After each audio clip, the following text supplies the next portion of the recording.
Bonjour à tous et merci à tous ceux qui suivent mes publications sur ma page. Merci aux nouveaux abonnés, parce qu'il y a plusieurs abonnés ces temps-ci.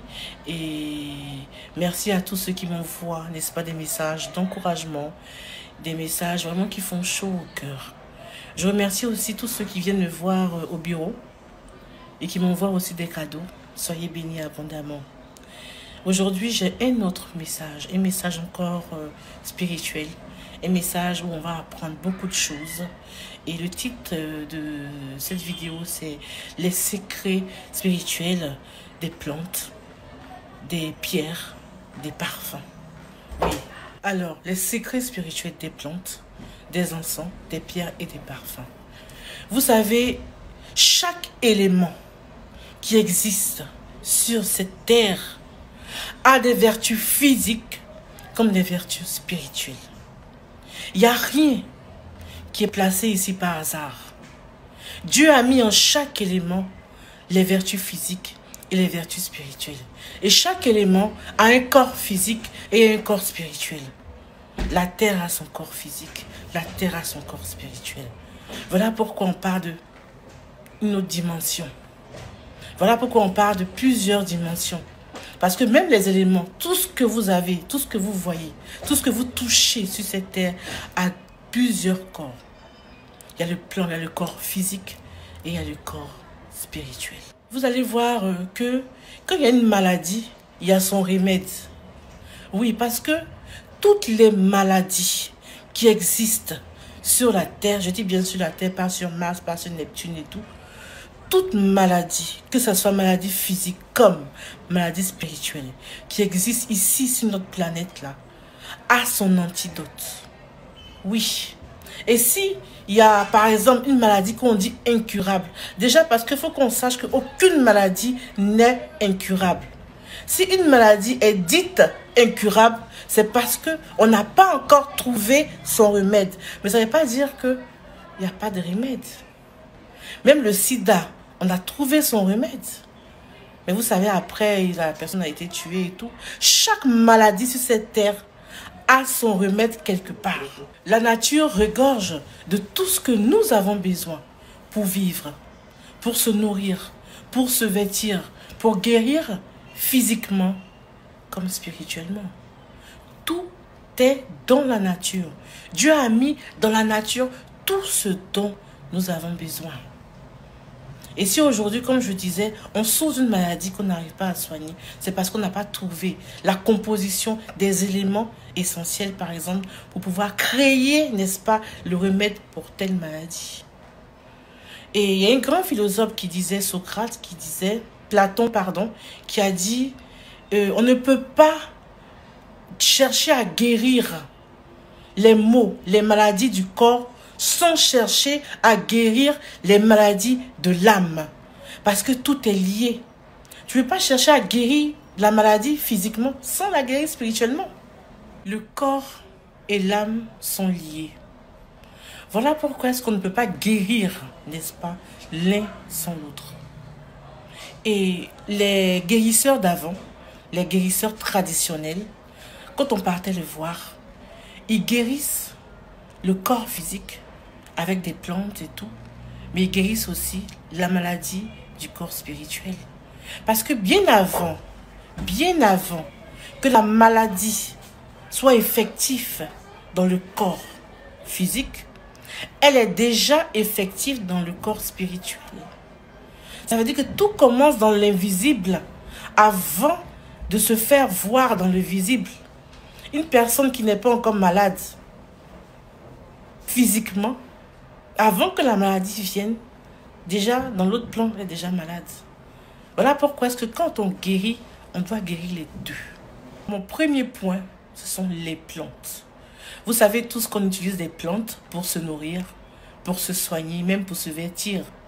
Mais aussi, les plantes ont des vertus spirituelles. Et autour de chaque plante, il y a un rayonnement. Autour de chaque plante, il y a ce qu'on appelle le champ magnétique. Et c'est ce champ magnétique-là qui travaille, n'est-ce pas, sur notre corps spirituel. Les vertus de la plante physiquement sont là pour nous aider physiquement, mais les vertus spirituelles de la plante sont là pour nous aider spirituellement. Et c'est Dieu qui a créé ça, comme on le dit. Je vais vous montrer une image. Voilà, ce sont des fleurs. Et chaque fleur a un rayonnement spécial. Et chaque fleur a son champ magnétique. Voilà l'image. Et c'est comme ça que ça se présente. On ne voit pas à l'œil nu, mais c'est comme ça. Et mon deuxième point déjà, ce sont les encens. Qu'est-ce que c'est que les encens?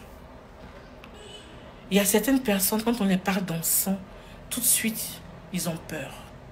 Parce qu'on leur a appris que les encens, non seulement c'est pas nécessaire, non, il faut juste prier, non, c'est satanique. Et donc, quand on parle d'encens, non, moi je n'utilise pas les encens. Mais l'encens, c'est quoi? L'encens, ça provient de la terre, ça provient des plantes, ce sont des arbres. Ce sont les résines des arbres qu'on utilise pour faire des encens. Et chaque encens a sa vertu. Chaque encens a ses vertus. Oui. Et donc, on va te dire que par exemple, tel encens aide spirituellement dans tel problème. Parce que c'est fait pour ça, ça a été créé pour ça. Et tout provient des plantes. Chaque encens a ses particularités, a ses vertus.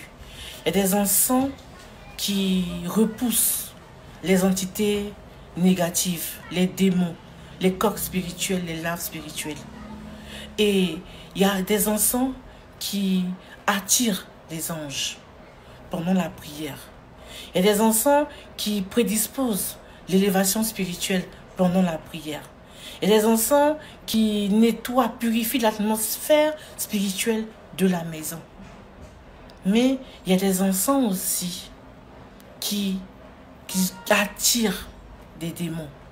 Voilà pourquoi c'est très important de connaître les encens que vous utilisez. Parce qu'il y a des encens, par exemple, que certains djinns aiment. Donc quand vous allez allumer ça, les djinns vont venir. Ou certains démons vont venir. Mais il y a des encens aussi pour chasser cela aussi. Chez les juifs, par exemple, on utilise certains encens pour brûler dans le temple. Oui, et dans le livre d'Exode, il y a certains noms des encens qu'on doit utiliser pour telle période. Et même l'huile d'onction que vous utilisez dans vos églises a ses composants, a sa composition. Et c'est encore dans le livre d'Exode, on vous montre comment fabriquer l'huile d'onction. Plusieurs personnes ont cru que l'huile d'onction, c'est que l'huile d'olive. Non, ce n'est pas que l'huile d'olive. L'huile d'onction est composée d'huile d'olive, de la myrrhe, de la cannelle et du nard. Oui, ce sont ces éléments-là qu'on utilise pour faire l'huile d'onction. Parce que chaque élément que j'ai cité a des vertus physiques comme des vertus spirituelles. Et dans ce cas-là, ce sont des vertus spirituelles. Quand des gens viennent me voir au bureau et ils viennent m'expliquer certains problèmes qu'ils ont, je fais des mélanges. Des mélanges avec certains éléments, avec certaines huiles essentielles. C'est quoi d'abord les huiles essentielles? Les huiles essentielles, ce sont des essences des plantes. C'est-à-dire que ce sont des huiles des plantes. Ils ont travaillé les plantes de sorte à recueillir l'huile. Voilà, de la même manière qu'on recueille l'huile d'olive, c'est comme ça qu'on va recueillir par exemple l'huile d'hysope, c'est comme ça qu'on va recueillir la myrrhe, c'est comme ça qu'on va recueillir l'huile de basilic et tout. Et tous ces mélanges-là, il y a plusieurs compositions. Par exemple, il y a la composition pour une personne qui a des problèmes de sorcellerie, il y a la composition pour une personne qui a des problèmes de mari ou femme de nuit, il y a la composition pour une personne qui a des problèmes de blocage et tout. Parce que chaque plante a des vertus. Je vais vous partager un passage dans l'Ancien Testament, Exode 30, 34 à 35. L'Éternel dit à Moïse, prends des aromates, du storaste, de l'onyx, du galbanum et de l'encens en partie égale. Tu feras avec cela un parfum composé selon l'art du parfumeur. Il sera salé, pur et saint. Et ça, c'est Exode 30, 34 à 35. Pourquoi je prends ce passage-là? Il y en a plusieurs. Et Yahweh dit à Moïse, Il lui donne des compositions de certaines huiles essentielles. Et comme j'ai dit, chaque huile essentielle a ses propres vertus.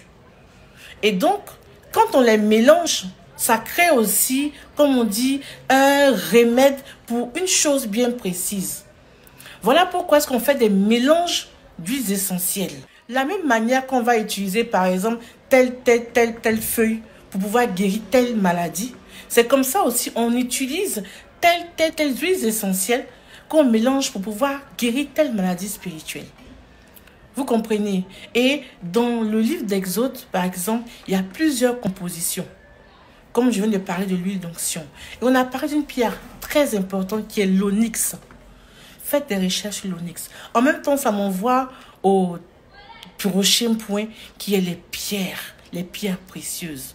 Ce que vous devez savoir, c'est que chaque pierre aussi, de la même manière que les plantes ont des vertus physiques et des vertus spirituelles, de la même manière que les pierres précieuses ont des vertus physiques et des vertus spirituelles. Ce sont des cailloux que vous allez voir comme ça, des cailloux précieux.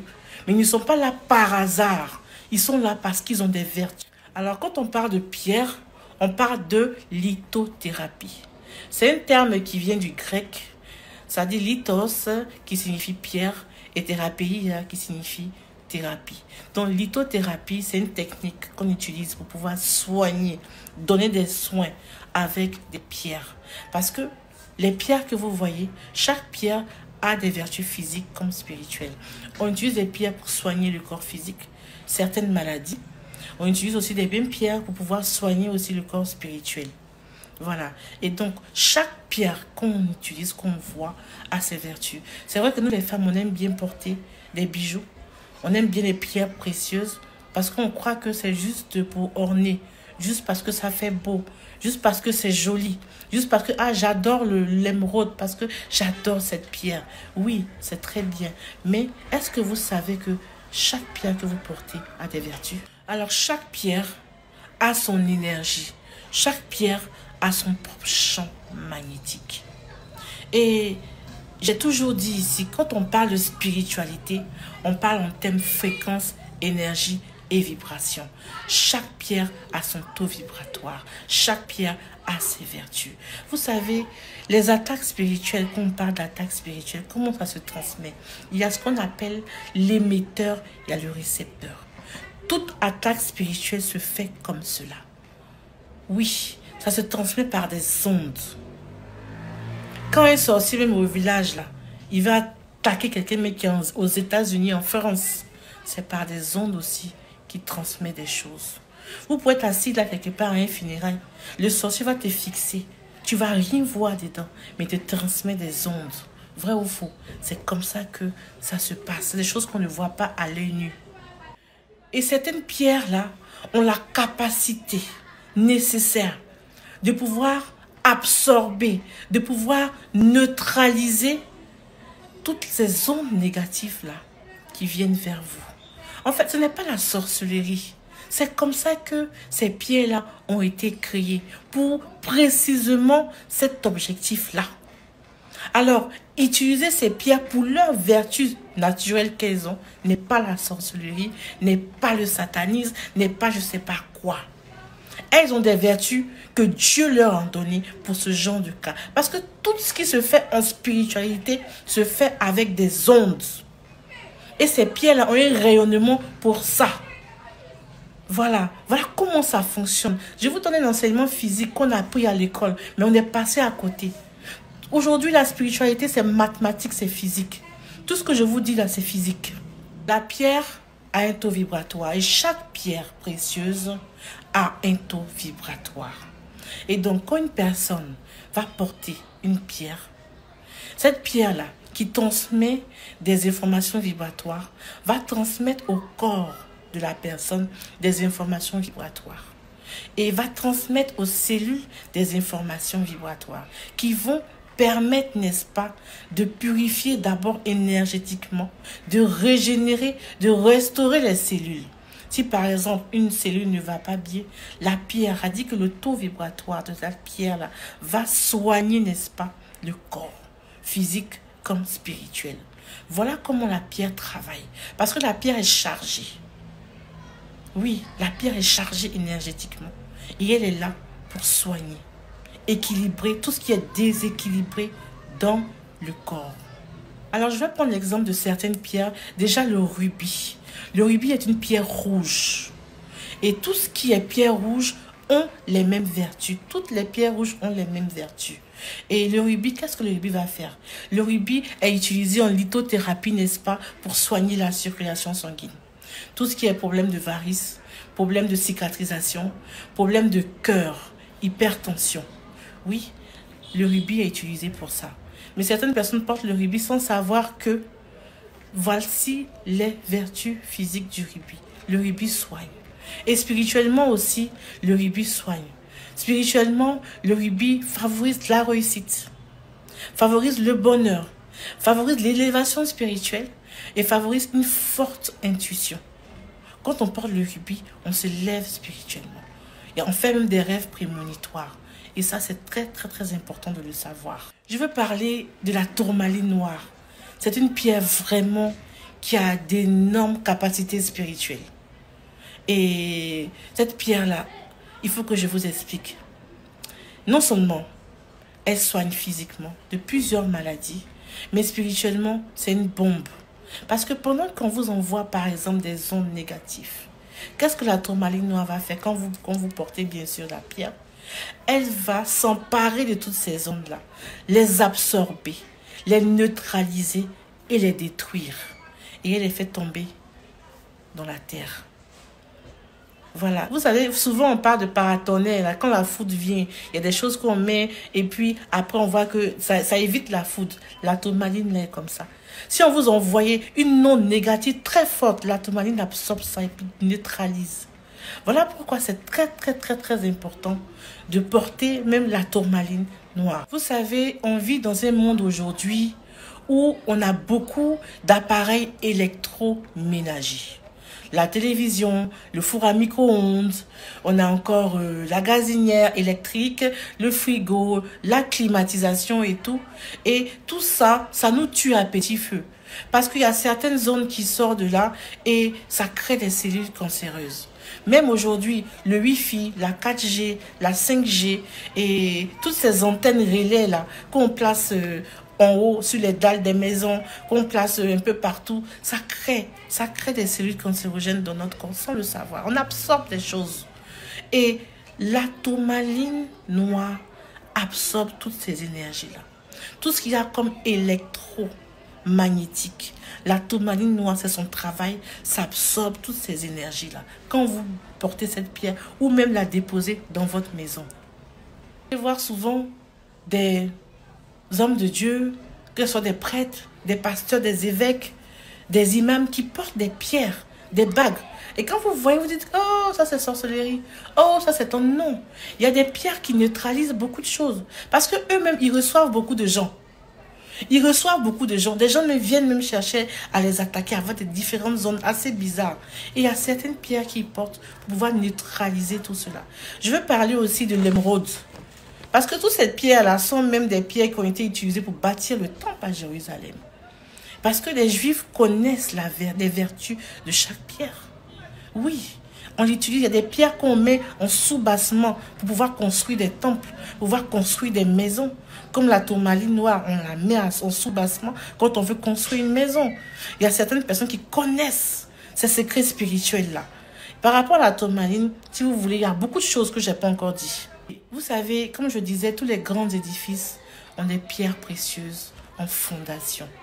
Ça veut dire qu'on a mis la pierre et on a bâti dessus. On peut bâtir une maison, mettre des pierres et bâtir la maison. La basilique, notre chef-d'œuvre, Kayam Sokro, a été bâtie sur une pierre, une roche. Oui, et cette roche-là a ses vertus spirituelles. Voilà. Je vais parler aussi de... J'ai parlé du rubis, je vais parler du saphir. Le saphir aussi est une pierre bleue.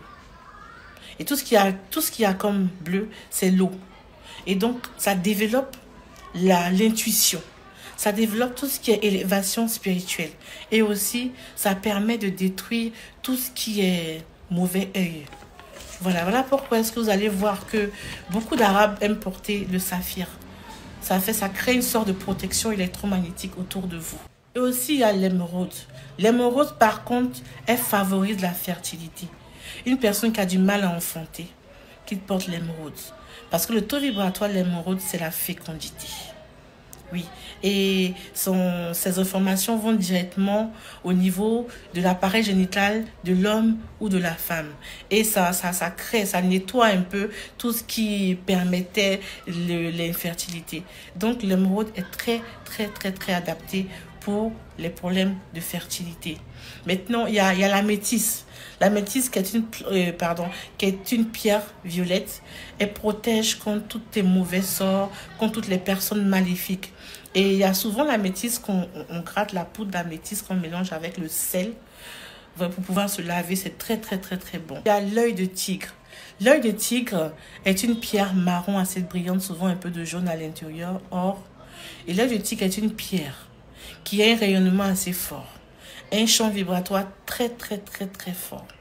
Et donc, quand une personne vous envoie des mauvaises ondes, soit la sorcellerie, soit un mauvais œil, soit une personne qui veut vous attaquer avec la magie noire, l'œil de tigre va créer une sorte de rayonnement autour de vous et va ramener à la personne, n'est-ce pas, la même onde qu'elle vous a envoyée, avec la même force, avec la même intensité. C'est ce qu'on appelle le retour à l'envoyeur. L'œil de tigre est la pierre du retour à l'envoyeur. Vous allez voir que voilà, ça c'est l'œil de tigre. Certaines personnes vont porter comme ça sur les mains. Aujourd'hui, c'est effet de mode. On porte ça sans savoir pourquoi on le porte. Voilà. Vous allez voir souvent des gens qui portent ce genre de bracelet. Mais chaque pierre a sa signification. Oui, chaque pierre a ses vertus. Et ceux qui connaissent les portent tout en sachant que ça les soigne physiquement, mais ça les soigne aussi spirituellement. Oui, et vous allez voir, on peut porter plusieurs pierres, mais il y a des pierres qui ne doivent pas s'assembler parce que ça va faire un peu de trop. Il y aura un trop fort rayonnement. C'est comme des médicaments qu'on ne peut pas tout prendre en même temps. Quand on va à l'hôpital, on dit « Ah, tu peux prendre tel antibiotique, mais ne mélange pas avec tel antibiotique. » Ça va créer un effet contraire. Donc, ce n'est pas toutes les pierres qu'on peut porter ensemble. Voilà, et là, moi, je porte du quartz rose. Voilà, le quartz rose, ça, c'est un symbole d'élévation spirituelle. C'est un symbole d'amour inconditionnel. Quand on porte le quartz rose, on aime l'amour. L'amour. C'est important d'aimer, de pouvoir projeter l'amour partout. C'est-à-dire, partout où je vais, je projette l'amour. Voilà, et ça me met dans une condition d'amour. Et ça, c'est avec l'argent blanc. L'argent blanc et le quartz rose. Par exemple, chez les musulmans, quand un enfant naît, on lui porte, si c'est une fille, de l'or. Si c'est un garçon, on lui porte de l'argent. Et chez mes parents arabes, dès qu'un enfant, une fille naît, on lui met de l'or en même temps. Hein. Voilà, elle ne porte pas de plaqué. Même s'ils n'ont pas l'argent, on gouille, on te porte de l'or. C'est très important de porter de l'or ou de l'argent. C'est très important de porter des métaux, des pierres vraiment. Et donc, l'argent blanc a une signification. Quand vous portez l'argent blanc, le magnétisme autour, là, non seulement ça crée une sorte de protection, mais aussi l'argent blanc, quand une personne veut tomber malade et elle porte l'argent blanc, il y a un signal. L'argent commence à devenir noir. Vous sentez que, je sens que je ne suis pas bien. L'argent prend. L'argent prend beaucoup de choses. Et c'est comme ça pour toutes les pierres. Chaque pierre que j'ai citée prend, parce que ça se décharge. Et je vais vous montrer après comment recharger les pierres. C'est très important. Maintenant, je vais vous parler pour finir de l'ambre. L'ambre, qu'est-ce que c'est que l'ambre? C'est une pierre, mais aussi utilisée pour faire un parfum. Donc, ça combat la sorcellerie, ça combat les mauvais œils et aussi l'envoûtement. Et c'est ce qu'on utilise pour faire le parfum Saint-Michel, que certaines personnes vraiment aiment. Saint-Michel est fait à base d'ambre. Voilà, c'est vrai qu'il y a une petite quantité d'ambre dans le parfum, mais le Saint-Michel est fait à base d'ambre et c'est très important. Donc vous pouvez porter même la pierre d'ambre sur vous-même. C'est très bon. Vous pouvez aussi utiliser le parfum d'ambre. Et ça me permet d'entrer dans mon dernier point qui est le parfum. Le parfum qu'on met quand on se réveille le matin, on met un parfum, on sort. Mais est-ce qu'on sait même la composition du parfum qu'on met? Non, on ne s'occupe pas de tout ça. Pourtant, c'est important de savoir. Les parfums. Les parfums sont faits à base de quoi? On sait qu'il y a de l'alcool, mais aussi, il y a les huiles essentielles. Il y a aussi ça, les pierres précieuses. Et souvent, on mélange et les huiles essentielles et les pierres précieuses, pardon, pour fabriquer un parfum. C'est pour ça que chaque parfum aussi a ses vertus. C'est vrai que nous, on aime se parfumer. Quand on sent que ça sent bon, voilà, on paye un parfum. Ah oui, ça sent bon ce parfum. Mais on ne sait même pas ce parfum est composé de quoi. Parce que les parfums même qu'on utilise, chacun a ses vertus. Et aujourd'hui même, ces personnes-là qui sont en train de parler mal souvent des huiles essentielles qu'on utilise, des pierres qu'on utilise, utilisent même des parfums avec ces mêmes huiles essentielles, avec ces mêmes pierres, sans le savoir. Oui, parce que c'est fait à base de cela. Avant, le roi avait son parfumeur. Oui, parce qu'on créait des parfums spéciaux pour le roi, pour la reine, avec certaines pierres précieuses, avec certains éléments de la nature, parce que tout avait une signification et il le savait. On ne se lève pas comme ça pour prendre tel parfum pour se parfumer. Vous savez, aujourd'hui, même si, remarquez bien, même une personne, on peut dire que la personne n'a pas d'argent et que cette personne prend un parfum de grande marque, par exemple, pour se parfumer, qu'est-ce qui va se passer? Elle aura une autre personnalité. Même si elle rentre dans certains endroits, son parfum va lui ouvrir des portes. Parce qu'il y a des éléments dans le parfum qu'on appelle laisser passer. Oui, tu n'as pas besoin d'ouvrir ta bouche. Dès que tu rentres, on t'ouvre les portes à cause du parfum que tu as mis. L'ombre utilisée pour faire un parfum, comme je vous l'ai dit. La métisse aussi. Et il y a aussi l'oud. L'oud est un élément assez luxueux. Voilà, il est utilisé pour fabriquer des parfums de haute qualité. Parce que les propriétés de l'oud sont des propriétés spirituellement élevées. Surtout pour les personnes qui font des affaires. Pour les personnes qui ont des problèmes spirituels. L'oud est vraiment réputé. Et comment on obtient l'oud? L'arbre déjà, pour entrer en maturité, fait 30 ans. Et ensuite, il y a des champignons qui doivent, comme on dit dans le jargon, contaminer la résine. Et ça, il faut 4 à 5 ans. Et après ça, maintenant, on obtient cette résine-là qu'on utilise comme soit de l'encens, soit des huiles essentielles, ou soit pour la fabrication des parfums. L'oud ou le bois d'oud a plusieurs facultés spirituelles.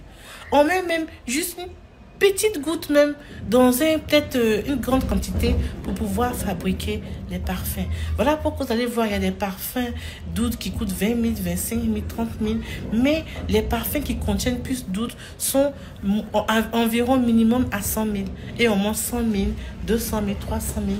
Il y a même des parfums de 500 000 francs qui sont faits à base d'oud. Et moi, je vous invite déjà à faire vos recherches. Parce que l'oud je peux dire, c'est comme du nectar. C'est tellement puissant. Ça agit soit sur le corps physique, ça agit aussi sur le corps spirituel. Et porter le parfum d'oud ouvre aussi des portes. Et ça dégage beaucoup de choses. Voilà. Et donc, faites vos recherches par rapport à tout ce que j'ai dit par rapport aux pierres et tout. Alors, comment recharger les pierres? Oui, les pierres se rechargent. De la même manière que votre téléphone portable qui a de l'énergie se décharge et vous prenez un chargeur pour le charger, de la même manière que les pierres qui ont de l'énergie et cette énergie a été absorbée par votre corps, donc ces pierres-là vont se décharger. Et il y a une manière de recharger les pierres. Par exemple, il y a des pierres qui se rechargent avec l'énergie solaire. Vous laissez votre pierre comme ça au soleil pour que l'énergie du soleil puisse pénétrer pour pouvoir les recharger. Il y a des pierres qui se rechargent avec l'énergie lunaire. Vous laissez, quand la pleine lune est là, vous laissez les pierres comme ça, au dehors, mais pas quand vous volez, mais dans un espace pour que l'énergie lunaire pénètre dans les pierres pour les recharger. Et aussi, on peut recharger aussi les pierres avec de l'eau salée. De l'eau et du sel, vous laissez tremper dans l'eau et ça se recharge. Je voulais ajouter aussi que souvent, il y a des personnes qui vont voir un guérisseur et il va te dire comme ça, porte du fer pour telle maladie. Et quand il te dit porte du fer, automatiquement tu vas dire mais ça c'est du satanisme, ça c'est quoi, c'est démoniaque. Et non, parce que le fer a des propriétés aussi pour guérir certaines maladies. Oui. Et donc, vous allez voir des gens qui vont porter un bracelet de fer. On dit, ah, ça c'est médicament, il est parti faire c'est quoi? Oui, c'est un médicament pour se soigner. Il y a des personnes qui portent le cuivre dans des bagues. Vous voyez ça, dire, oh, mais non, ce sont des éléments pour se soigner. Voilà, mais même le fer a ses vertus physiques comme spirituelles. Le cuivre aussi. Chaque élément. Ici, moi, je porte l'argent blanc. Ici, je porte de l'or, mon alliance. Et c'est important de porter des vraies pierres. Quand vous avez une pierre, comment les utiliser? Vous les portez sur vous-même. Et quand vous les portez, par exemple, au cou ou en bracelet, même ça peut être n'importe où ou en bague, vous devez les garder sur vous-même. On ne porte pas peut-être juste pour partir à une occasion. Ah, moi j'ai un bijou là-bas, j'ai du saphir. Je porte ça juste quand il y a des grandes cérémonies, des occasions. Non. C'est vrai que ce sont des choses précieuses, mais c'est à porter constamment. C'est-à-dire que vous devez laisser le temps à la pierre de pouvoir entrer, que l'énergie de la pierre puisse entrer en vous. Donc, on ne porte pas ça. Par exemple, il y en a qui ont l'œil de tigre qui portent ça juste une fois en passant. Non. Si vous avez ces pierres-là, portez-les toujours. Lavez-vous avec. Si vous voulez, dormez avec. Mais il faudra que ça soit toujours connecté à votre peau. Parce que la vibration rentre dans votre peau et ça vous soigne. Que ce soit physiquement ou spirituellement. Concernant les enfants, quand vous avez des enfants, évitez de leur porter tout de suite des pacotilles. Si vous pouvez, dans la possibilité de vos moyens, achetez soit de l'argent, soit de l'or. Même pour les oreilles, quand vous percez l'oreille de vos filles, soit de l'or, soit de l'argent. Voilà, ne mettez pas des pierres qui vont après leur créer des problèmes. Parce que ces pierres ont des vertus. Et si vous prenez des faux trucs, il n'y a pas de vertu en fait. Et regardez, déjà, c'est très important pour le père. Quand tu as une fille, papa, quand tu accouches, quand ta femme accouche une fille, qu'est-ce que tu dois faire? C'est toi qui dois acheter le premier bijou de ta fille.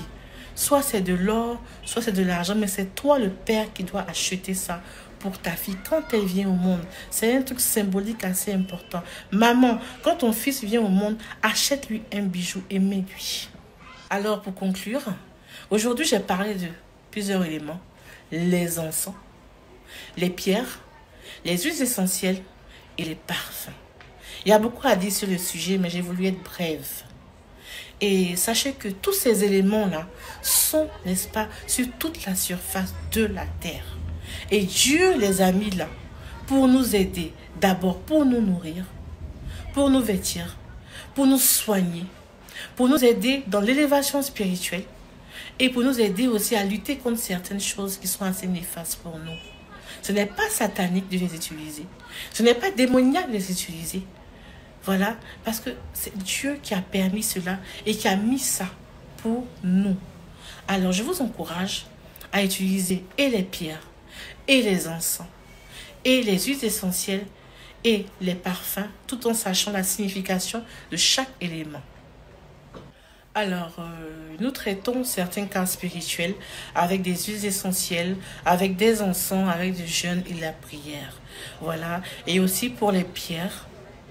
Vous pouvez déjà voir dans certaines boutiques ou aussi dans certaines bijouteries. Et aussi ceux qui sont à Abidjan aussi peuvent passer la commande aussi avec nous concernant des pierres. Mais ce qui est important, ce que vous devez savoir, il faudra aussi faire vos propres recherches sur les vertus spirituelles comme physiques des pierres, des encens. C'est très important. Voilà, déjà je vais vous dire à bientôt, mais avant il faut que je vous dise quelque chose de très important concernant le numéro, parce qu'il y a certaines personnes qui essayent d'arnaquer les gens sur ma page. Le seul numéro où vous pouvez nous joindre, c'est le 07 225 07 57 95 07 41. Nous avons mis en place un temps de formation sur la spiritualité. Et dans cette formation, le but, l'objectif, c'est de vous donner des éléments pour que vous soyez assez outillés pour pouvoir aborder la vie en général et vous élever spirituellement. Parce qu'en vous, il y a plusieurs capacités, plusieurs facultés spirituelles qui dorment, qui sont latentes. Et comment éveiller cela? Oui, Et on aura une formation théorique comme une formation pratique. Et comment vous surpasser, comment vous montrer certains secrets spirituels qui vont vous aider pour vous-même et pour votre famille. Alors en Côte d'Ivoire, ça sera le 8 octobre, au Burkina le 5 novembre, en France le 26 novembre et aux États-Unis le 10 décembre. Alors, vous pouvez vous inscrire au 225 07 57 95 07 41 avec Madame Bomba. Voilà, alors je vous dis à très bientôt. Que Dieu vous garde, que Dieu vous bénisse et merci encore de suivre cette page. Au revoir.